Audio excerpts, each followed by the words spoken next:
support me in a different way, you can click on the join button beside the subscribe button, or the link is also in the description. And here you can get access to my channel membership, which is basically 2 exclusive videos per month, one exclusive badges depending on how long you've been a member, exclusive emojis, and a shout out at the end of every video. So yeah, and I also have a buy me a coffee link in the description as well if you're interested. No pressure, just letting everyone know at the start of every video.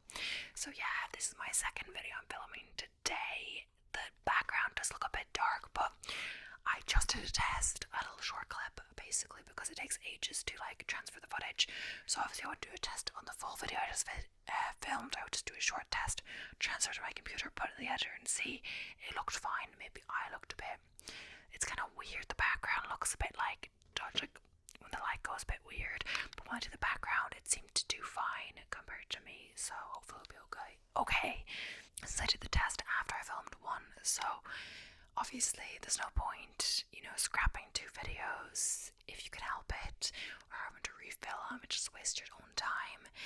And I thought, I'm a bit tired today, so I was like, I could just give it a stop if it's too bad, but I was like, it looks okay, so I'll continue my plan as planned, just to, get a start on the videos, all of that. I had a good few pre-film before this, but I've gone through them all, and I only have 1 left, well now 2, because I just filmed 1, so with this 3, and I'm gonna plan to do loads of videos in the upcoming days, but still editing them at the same amount. So yeah, I took a break over the weekend. I was talking about around yesterday, so I won't get into it again. But yeah, I don't think I uploaded a video Thursday. Friday was my rest day, and I thought I was gonna do a video then, or even do like half a video Friday, half Saturday, so I'd have it posted Saturday.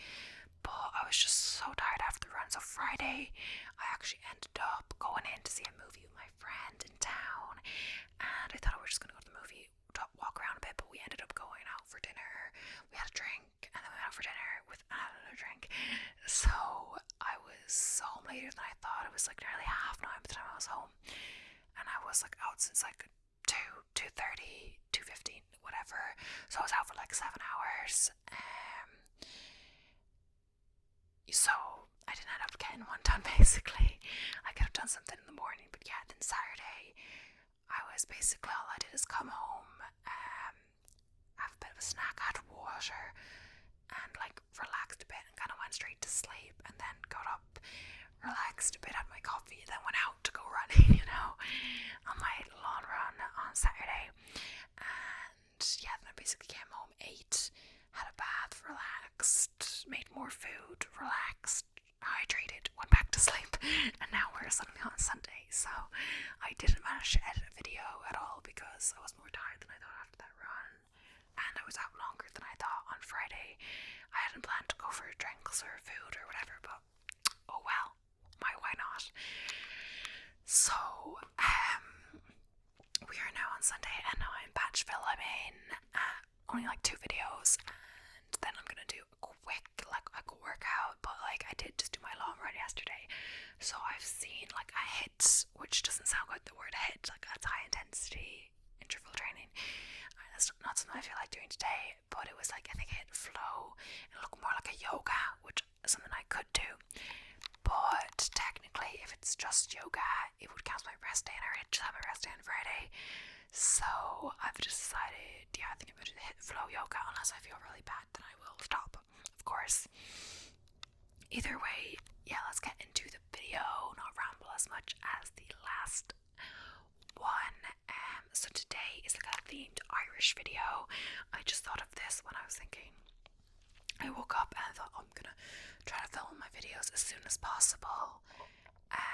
But as well, it's why I think it looks a bit dark to film all of that. Like it is the morning or the afternoon, whatever, it's 12:20. But it's just that it's getting stormy and a bit rainy and stuff, so it was a worse day definitely than yesterday. So it's good I got my run yesterday, but it just, when it's like that, kind of comes into the room and gets a bit dark or whatever. But yeah, I do have the light on as per usual, and yeah, so I think I'll be okay. So it's like an Irish themed video because coming up is this holiday called St. Patrick's Day. No, not St. Patrick's Day. That's coming up, but that's in March. I'll probably do a separate video for that. So anyway, sorry. St. Brigid's Day, which is on the 1st of February. And I think I thought of this in the morning as I was going to plan out my coffee. I kind of thought of it because my dad was talking about this yesterday. He was saying something about the St. Brigid's Day is on the 5th this month. I don't think that's true now because, you know, St. Brigid's Day is on the 1st. But what I think that he meant was that the holiday that we get, or people get off work, off school, etc., could be on the 5th for St. Brigid's Day. I'm not sure, like it could be a bank holiday. So basically in Ireland we call these bank holiday this, bank holiday that. But they're always on Monday for some reason, even if the holiday isn't on Monday. So my dad was saying that it's not on the first actual holiday, like getting the day off, because it's a Thursday, and if you get a Thursday off, you get Friday off. I don't know why that's a thing. Like, you could just have Thursday off and then go back to work Friday, but I guess people don't like that. So what I said to my dad was that, you know, when we were in France, because we used to live in France, they would have the holiday like on the actual day. So say if there was a holiday on Thursday, we would have the holiday on the Thursday, but I think then we'd also have the holiday on the Friday, like from school, and then that's like a super long weekend. Here they tend to have a long weekend, but on Monday, so a Friday, Saturday, Sunday, and you call it a long weekend. But depending, I think for some fascination, Ireland, the UK as well, they love the bank holidays and they love them on Monday, you know. But then my dad was like, oh, well, the French will have an excuse for a day off, you know, like, I don't know, just because the French have more relaxed, like, working week or something when it comes to, you know, work-life balance, which is good, you know. I don't think Ireland's that intense compared to, like, say, the States. I think, say, if you're an expat or you move from America to France, it's quite a culture shock because, like, you know, all of these things, which we get in Ireland, like, sick leave, like, you know, like, days off. Like, I think America have, like, a really low amount of days off. Like, I think it's like 2 weeks, or that's good or something, but like in Ireland it's like a month at least, like 28 days or whatever. If you work a regular full-time job, a year in America, I don't know honestly.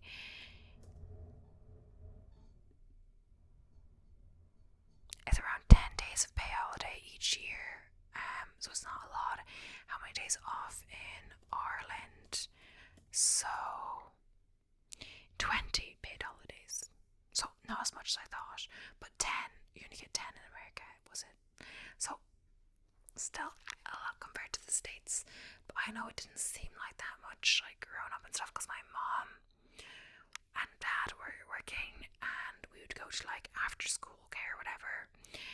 And the thing is, I think my mom, the saint that she would have to take a lot of her days off to bring us places. Like, so we went swimming.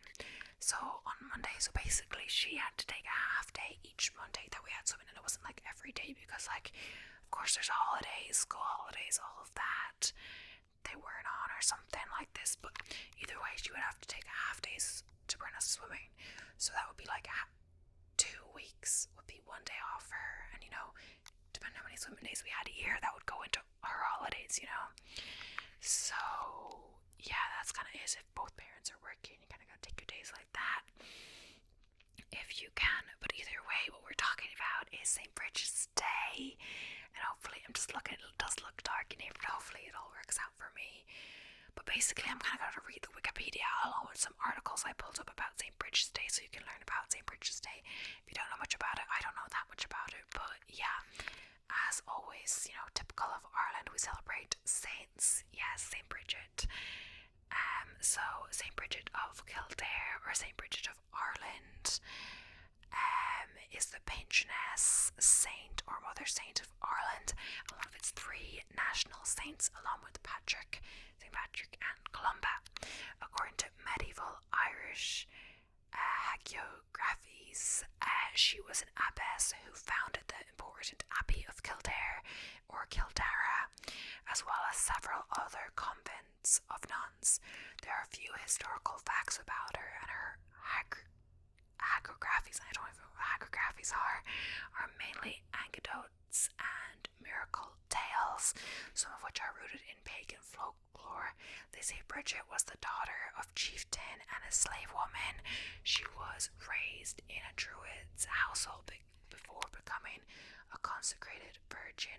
She's a patroness of many things, including poetry, learning, healing, protection, blacksmithing, livestock, and dairy production. She's everything. Patroness of everything. In her honour, a perpetual fire was kept burning at Kildare for centuries. So some historians suggest that Brigid is a Christianization of the Celtic goddess Brigid. Saint Brigid's feast day is the 1st of February and traditionally involves weaving Brigid's crosses and many other folk customs. So yeah, I'm not sure if I'm actually going to post this on the 1st or I'll do it before, but it should be either like the day before or on the day of St. Brigid's Day. We'll see. But yeah, I'm going to try to do more of these, maybe Irish themed ones, but just in general kind of holidays. I do a St. Patrick's Day one for sure, but I was going to do a Christmas one, but I forgot my Halloween one did quite well. But I'm not sure about, maybe St. Patrick's Day would do better, but I'm not sure about St. Brigid's Day. But yeah, I would obviously do St. Patrick's Day closer to St. Patrick's Day. But yeah, so weaving the crosses, it was a thing in school we would do, or whatever. You'd get these, what are they called again? Like,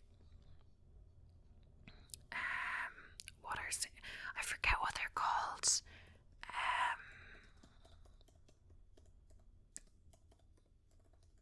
I have to look it up now. I'm gonna look it up. Maybe it's in the article, but yeah. So it's made out of plants called rushes.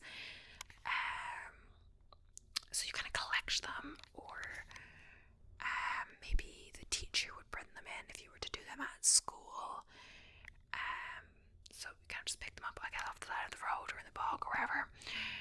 And you hang them above, when you make the cross, above the entrances to dwellings to invoke the help of St. Brigid in warding off disease.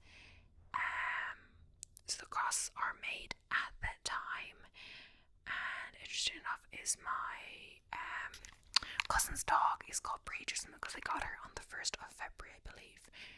Yeah, she wasn't born then, but they got her, adopted her. So it was originally a pre-Christian festival called Imbolc, marking the beginning of spring. From 2023, it's a public holiday in the Republic of Ireland. Oh, I didn't know. It was just last year it was made a public holiday. Yes, my dad was talking about it. But yeah, I don't think we used to get off school before we just made the Brigid's crosses in school, on that day. This feast day is chaired by Dar Lugdag, who tradition says was her student, close companion, and successor. The occasion is marked on the first Monday or on or after 1st of February. So that's what I was saying. On the 5th, it's celebrated as the holiday or the day off, but you can still celebrate and do the Brigid's crosses if you want to on the 1st, I guess, So the saint has the same name as the goddess Brigid, derived from Proto-Celtic Brigon, the high, exalted, and ultimately originated with Proto-Indo-European Berg. I don't know, it's going very into this Wikipedia thing. In Old Irish, her name was spelled Brigid, like Brigit, and pronounced, I can't get that. In modern Irish, she's called Brigid, yeah. In Welsh, she's called, well, I'll go into that, but yeah. So there is debate over whether Brigid was a real person. There are a few historical facts about her, and early hagiographies are mainly anecdotes and miracle stories, some of which are deeply rooted in Irish pagan folklore. She has the same name and many of the same attributes as the Celtic goddess Brigid, and there are many supernatural events and folk customs associated with her. Like the saint, the goddess in Irish myth is associated with poetry, healing, protection, smithcraft, and domestic animals, according to Sanas Cormac and Lebar, Kabbalah. I'm butchering this for an Irish person especially. Furthermore, the saint's feast day falls on the Gaelic tradition that she was a real person whose mythos took on the goddess's attributes. Medieval art historian Pamela Berger argues that Christian monks took the ancient figure of the mother goddess and grafted her name and functions onto her Christian counterpart. So, the Hogan. Now, this suggests that Saint has been chief druid at the temple of the goddess. Brigid was responsible for converting it into a Christian monastery, that after her death, the name and characteristics of the goddess became attached to the saint. So, yeah, I'm gonna sip of water. As well, sorry if I'm not sure if you can or not, but other videos are probably going to hear too strongly, but I can hear the wind quite a bit in the room coming down the chimney because it's kind of a windy day outside, you know how it is. We've had some kind of not so nice weather. We've had a lot of it was cold, and then we had kind of ice and kind of below freezing, all of that, and then when that lifted, we had a break from our rain when that happened, but when that lifted, we got loads of rain and wind, so kind of best of both worlds, I guess. But yeah, so about her life. Among the most ancient accounts of St. Brigid are two old Irish hymns. The first by St. Ultan of Ardbraccan, died circa 657. Brigid Bay Bith Ma, Brigid ever excellent woman, also known as Ultan's hymn, and the second is Brocan's hymn, composed by St. Brocan Clowen, died circa 650. The crest of Ultan, who was his tutor. Two early lives of St. Brigid in a Hypno Latin prose, the Vita Sanctae Brigide, I'm saying it so wrong, were written in the 7th and 8th centuries. The first one possibly by St. Alner, died in 665, and that's kind of just who wrote it, but it's not really about her life, so I might skip that. Because of the legendary quality of the earliest accounts of her life, there's debate among many secular scholars and Christians as to the truthfulness of her biographies. According to tradition, Brigid was born in the year 451 in Folkart, just north of Dundalk, in Canale part of the kingdom of Ulad. All early sources say she was one of the Folkart, a people mainly based in Leinster. Few biographies name her mother as Boksek, a slave who'd been baptized by St. Patrick. They name her father as Dubdach, a chieftain of Leinster. So these names aren't easy. The Vitae says that Dubdach's wife forced him to sell Brigid's mother to a druid when she became pregnant. This might have been inspired by the biblical story of Abraham and Hagar. An 8th century account calls the druid Mach-Elaine. It says Boksek gave birth to Brigid at dawn on the threshold while bringing milk into the druid's house. This liminality seems to be a vestige of Druidic lore. Brigid was thus born into slavery. Legends of her early holiness include her vomiting when the druid tried to feed her due to his impurity. A white cow with red ears arrived to stain her instead. Brigid's druid stepfather is portrayed somewhat sympathetically in the stories. He can see that Brigid is special. He's concerned for Brigid's welfare, and he eventually frees her and her mother. Cotisos said she spent her youth as a farm worker, churning butter, shepherding the flocks, and tending the harvest. As she grew older, Brigid was said to have worked miracles, including healing and feeding the poor. According to one tale, as a child she once gave away her mother's entire store of butter. The butter was then replenished in answer to Brigid's prayers. Around the age of 10, she was returned as a household servant to her father, where her charity led her to donate his belongings to anyone who asked. In both of the earliest biographies, Dovdach is so annoyed with Brigid that he took her to a chariot to the kin of Leinster to sell her. While Dovdach was talking to the kin, Brigid gave away her father's bejewelled sword to a beggar to barter it for food to feed his family. The kin recognized her holiness and convinced Dovdach to grant his daughter freedom. So I might move on to a different article, but we'll see.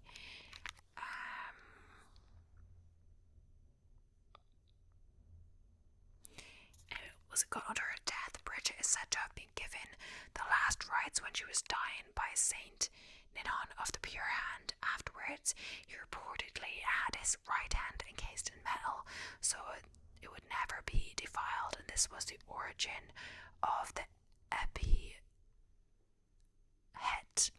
Tristan says she died at Kildare on 1st February 525.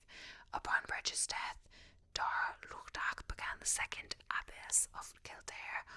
Dar Luchtach was so devoted to her mentor that when Brigid lay dying, Dar Luchtach expressed the wish to die with her, but Brigid replied that Dar Luchtach would die on the anniversary of Brigid's death.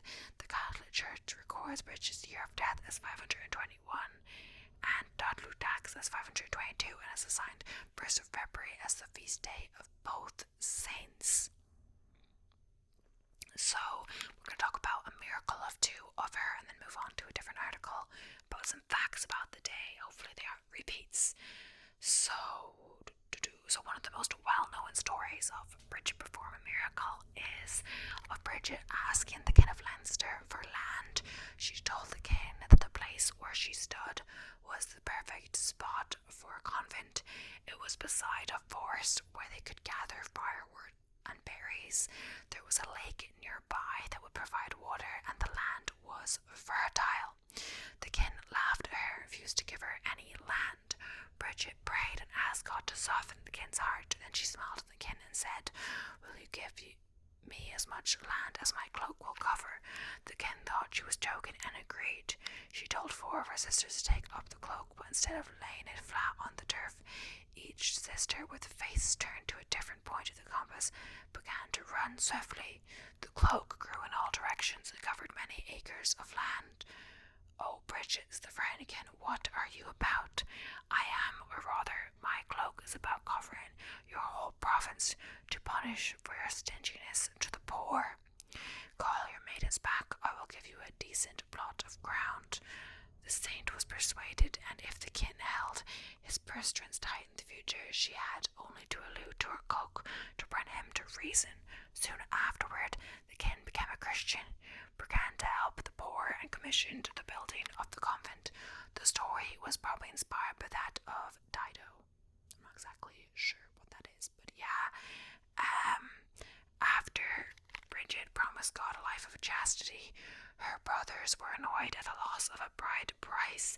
When she was outside carrying a load past a group of poor people, some began to laugh at her. A man named Basine said to her, "The beautiful eye which is in your head will be betrothed to a man, though you like it or not." In response, Brigid thrust her finger in her eye and said, "Here is that beautiful eye for you. I deem it unlikely that anyone will ask you for a blind girl." Her brothers tried to save her and wash away the blood from her wound, but there was no water to be found. Brigid said to them, "Put my staff about this sod in front of you," and after they did, a stream came forth from the ground. Then she said to Basine, "Soon your 2 eyes will burst in your head." And it happened as she said. This story is probably inspired by the lore of Saint Lucy. So yeah, now we're going on to some facts about Saint Brigid, and hopefully they're not repeats.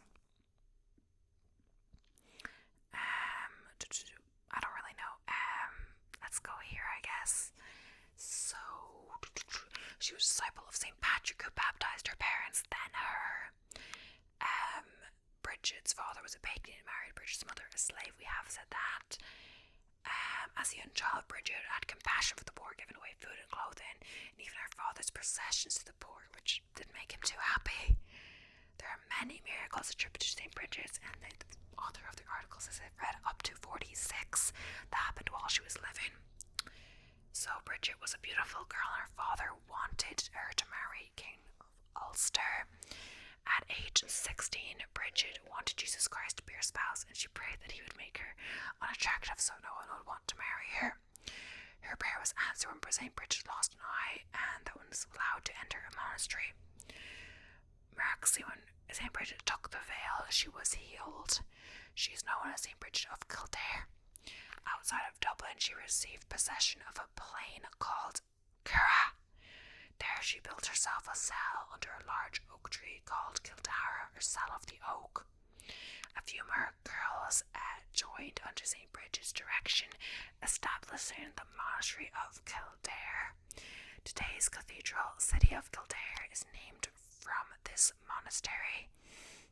St. Brigid drove out demons by simply gesturing the sign of the cross. There was a well-known story about St. Brigid and her cloak, which we talked about. She was looking for a land for a community and King Leinster refused her request.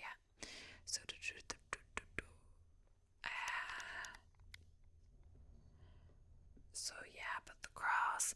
The story of the cross originated when St. Brigid was teaching a dying pagan chieftain about Christianity.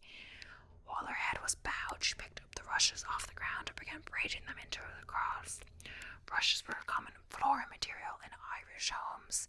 The chieftain asked Brigid about the cross and its meaning. He, the chieftain, converted to Christianity, was baptized before his death. Brigid agus Brigid and the Mary Cathedral is a common Irish greeting. Yeah, I think it's because you go Giagwech and then you go Gismeragwech, which is basically God be with you, and then God and Mary be with you is the response. But I don't think anyone really goes that far. But I think the next one is Irish greetings. I think it's then it's Brigid agus Moradich. And then if the person chooses to say Gismeragwech as the initial greeting, the reply is Gismer is Patch Borekthich. Or you can also say Brigid, I think, because it's a saint, She's a saint, so that's what I'm saying. It's like the third response. It's so weird, but I don't know. They keep going on. Brigid once fell asleep during St. Patrick's ceremony. He found it humorous and forgave her with a smile. Brigid was buried in Kildare Cathedral and an expensive tomb was placed over her. About the year 878, because of Scandinavian raids, the relics of St. Brigid were taken to Downpatrick, where they were interred in the tomb of St. Patrick and St. Columba.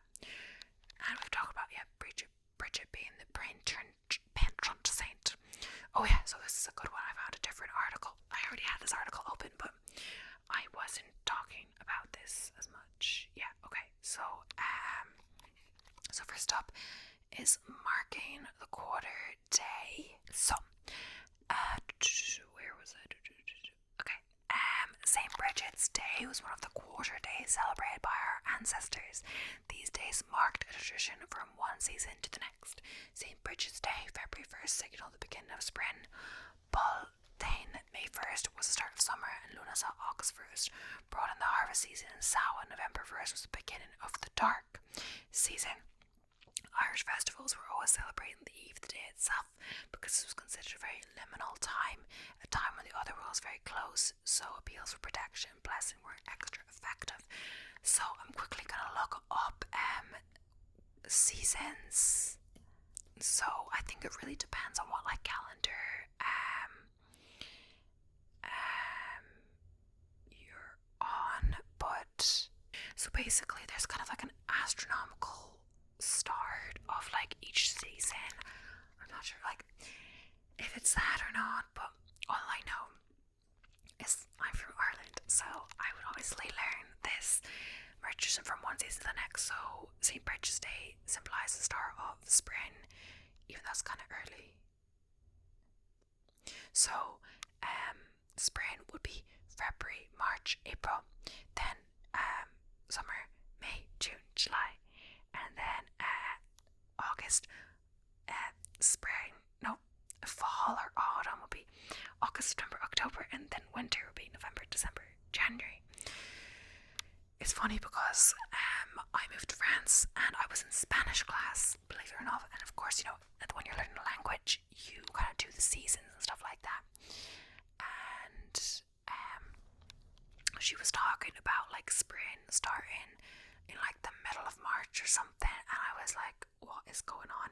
And everyone in the class, or my friends, were like, yeah, it does start then, like the 20th or March or whatever it is, like when there's something with the sunners. I'm not exactly sure. So like, if you have someone that's telling me how you learned it growing up, because I learned it February was the start of spring, and I was like, what is going on? And like, no one believed me, and I was like, they thought me wrong, but this is why it's marking the quarter year. And I was like, what is going on? And I was so confused. And I still think of like in the months, because it's kind of hard to think of the start of the season in the middle of the month. I still think of it like this.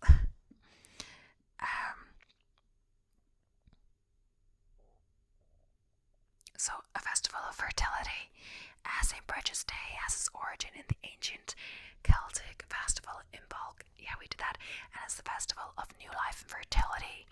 It was a time to look forward to brighter days, warmer weather, new growth on the land, and the birth of farm animals. It was very important to seek protection and blessings for the family home and crops and animals at the time. The only thing is, like, heat-wise, I believe like February is too early to start spring, because like, we're still getting kind of bad weather. I'm not sure if it will get much colder, but we got it, and we only got it in January. So I feel like February's not going to be the best either. And as well, like, maybe not if you live in Ireland, but like in some countries, August is still one of the hottest months, and August will be the start of fall and autumn. So I think September is kind of a better start date for that. But still, the festive meal, no celebration would be complete without a festive meal. Traditional meal of St. Brigid's Day was a supper of potatoes and freshly churned butter, often butter. And I know, as I said, my dad kept correcting me about this, so I'm kind of really conscious of how I say words about tea now, because I would be like, butter, and that's like so dramatic, but butter, like I keep not saying my T's. I'll say matter. I won't be that bad, but like still, my natural way of saying it. He thinks I'm watching some kind of TV show that's giving it to me, but I don't think so. I don't know though. I know my brother does it a bit too, maybe. Often, colcannon was made by adding chopped cabbage, apple cakes, or barmbrack followed with tea. The family would eat this meal together and make their St. Brigid's crosses. So St. Brigid crosses. So people believed St. Brigid crossed the land on the eve of her feast day and gave blessings and protection to homes and farms where crosses were hung in her honour. There are many regional styles and variations throughout Ireland with different materials used. Families would recite prayers, bless the rushes or straw with holy water, and then make the crosses. They would hand them over the door and around the home to welcome St. Brigid. Many households kept the cross each year in the under thatch of the house. You could tell how old the house was or how long the family had lived there by the number of crosses on the roof. Protecting crops and livestock. Leftover material from making crosses might be sprinkled on the land or incorporated into spangles and bedding for animals. Crops were often incorporated into the crosses themselves, such as potato or a sheaf of ripe corn. Last year's dried crosses might also be crushed and sprinkled on the farmland. Crosses were hung in the briar as well as the home, so St. Brigid will provide protection for animals as she passed. A gift for newlyweds. It was common to give a St. Brigid cross as a gift to those with a new home and to newlyweds, to offer protection and to wish the couple well in starting a family. The brat bride. Some households would leave out a small piece of cloth or ribbon on the windowsill called a brat bride, or brat breach, or ribbon breach. As St. Brigid crossed through the country on the eve of her feast, she would touch the brat breach, endowing it with special curative properties to ward off illness and pain in both humans and animals. It was kept safe throughout the year and used for healing or incorporated into clothing to offer protection to the wearer. Biddy boys. Bands of men or children dressed in straw would often go from house to house with biddy an effigy of St. Brigid collecting for a party in her honour while reciting a hymn. And this them, here is Brigid dressed in white, give her a penny for this dark night. She is deaf, she is dumb, for God's sake, give her a psalm. The Biddy boys were especially popular in Kerry, and elaborate processions also took place. St. Brigid's girdle. In the west of Ireland, the Biddy boys would carry a large straw belt called a crush bridge or St. Brigid's girdle. People would step through the girdle and pass it over the bodies while saying a prayer to St. Brigid in the hopes of gaining her protection from illness in the year ahead. And St. Brigid's well.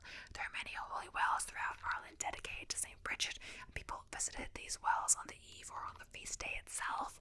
Often they left a ribbon or a votive offering at the well so that their intention would be remembered. Water collected from a holy well at this time was believed to be particularly blessed. So that's kind of all I have about it. I guess I could go a bit further.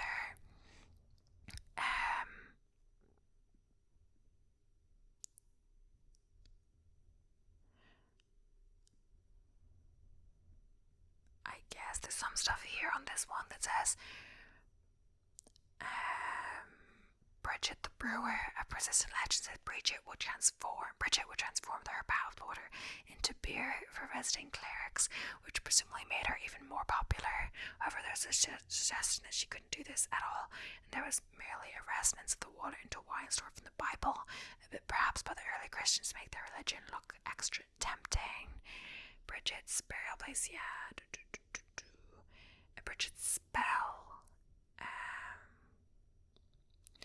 There are many spells of Brigid, but definitely not to be confused with Brigid Bardot or Brigid Jones, or indeed for that matter St. Brigid of Sweden, who died in 1373. Because her St. Brigid's name was familiar only to those who spoke Irish, the English-speaking world knew virtually nothing of her. Accordingly, when there was a mention of St. Brigid amongst the non-Irish, it was common to confuse her with the Swedish lady. Indeed, it often happened, for example, that people in Ireland seeking holy pictures of St. Brigid were supplied from Germany with images of the Scandinavian saint. So you've been warned to buy a picture of our St. Brigid, make sure you're not fobbed off with the Swedish imitation. Okay. And to finish off, we might do one more of her miracles.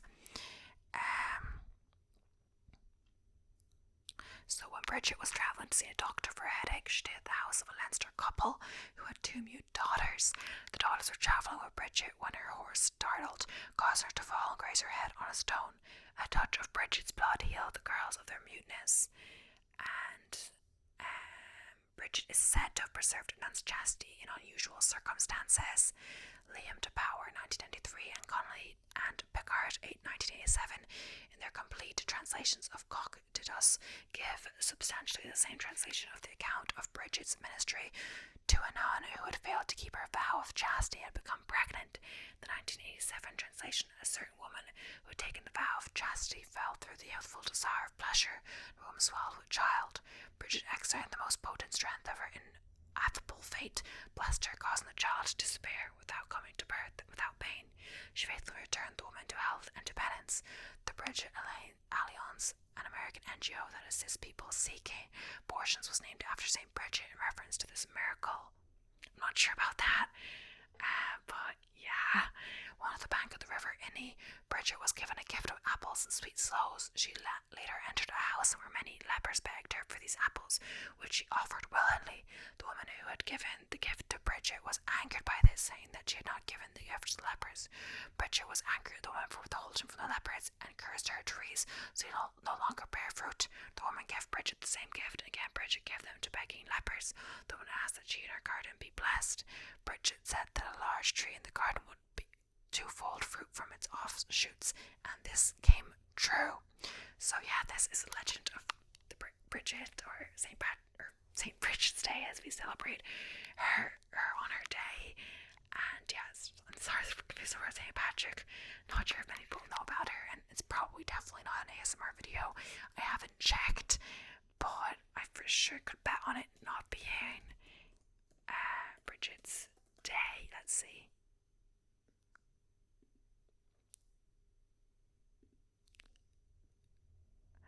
Someone did a ASMR Brigid Easter Party, but Bridget Jones.